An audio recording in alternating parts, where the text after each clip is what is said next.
very serious, Mr. President. I'm very serious. You're gambling with the lives of millions of people.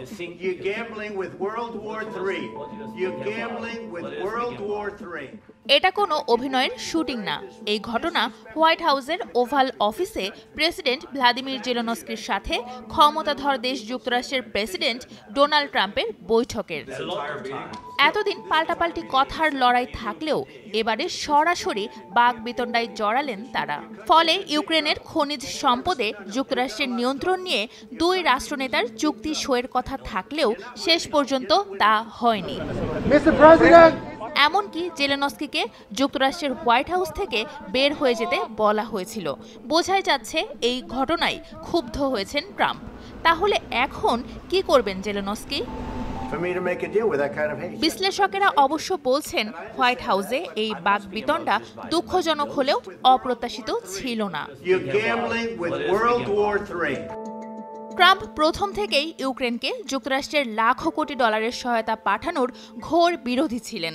তিনি এ নিয়ে সরব ছিলেন এবং কথা দিয়েছিলেন ক্ষমতায় গেলে দ্রুত এই যুদ্ধের অবসান ঘটাবেন। শুক্রবারের এই বাকবিতণ্ডার পর জেলেনস্কি ও তার প্রতিনিধি দলকে হোয়াইট হাউস থেকে চলে যেতে বলা হয় বলে জানিয়েছেন ট্রাম্পের প্রেস সচিব। যখন জেলেনস্কি শান্তির জন্য প্রস্তুত হবেন তখন তিনি ফিরে আসতে পারেন। ইন্টারন্যাশনাল ক্রাইসিস গ্রুপের জ্যেষ্ঠ উপদেষ্টা ব্রায়ান ফিনুকেন বলেন, শুক্রবারের বৈঠকের পুরোটা সময়ই উত্তেজনাপূর্ণ ছিল। ফিনুকেন আরও বলেন, ওভাল অফিসে প্রেসিডেন্ট এবং ভাইস প্রেসিডেন্টের আচরণ ছিল অপ্রত্যাশিত।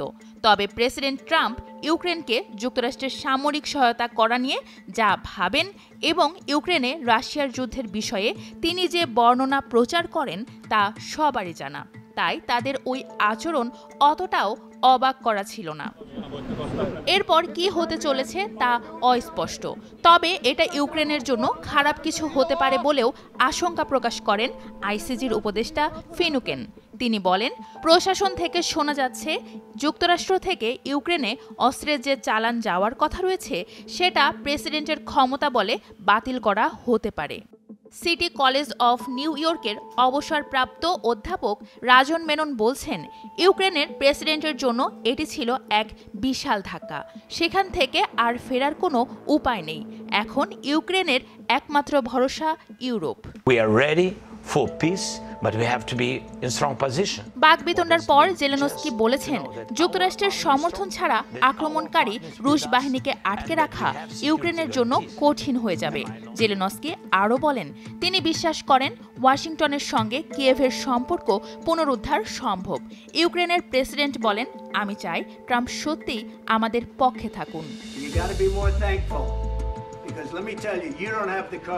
জেলেনস্কির সঙ্গে ট্রাম্পের শুক্রবারের ওই বৈঠকের যে পরিণতি হয়েছে তা ইউরোপীয় ইউনিয়নভুক্ত দেশগুলোর জন্য সতর্ক বার্তা হিসেবে দেখা যাচ্ছে। ওই বৈঠকের পরপরই ফ্রান্স, জার্মানি, যুক্তরাজ্য সহ ইউরোপের আরও কয়েকটি দেশ দ্রুত ইউক্রেনের প্রতি তাদের সমর্থন জানান। বৈঠক শেষে এক সাক্ষাৎকারে ট্রাম্প বলেন, মিস্টার জেলেনস্কি যুদ্ধবিরতি চাইলেই কেবল যুক্তরাষ্ট্র ও ইউক্রেনের মধ্যে চুক্তি হওয়া সম্ভব।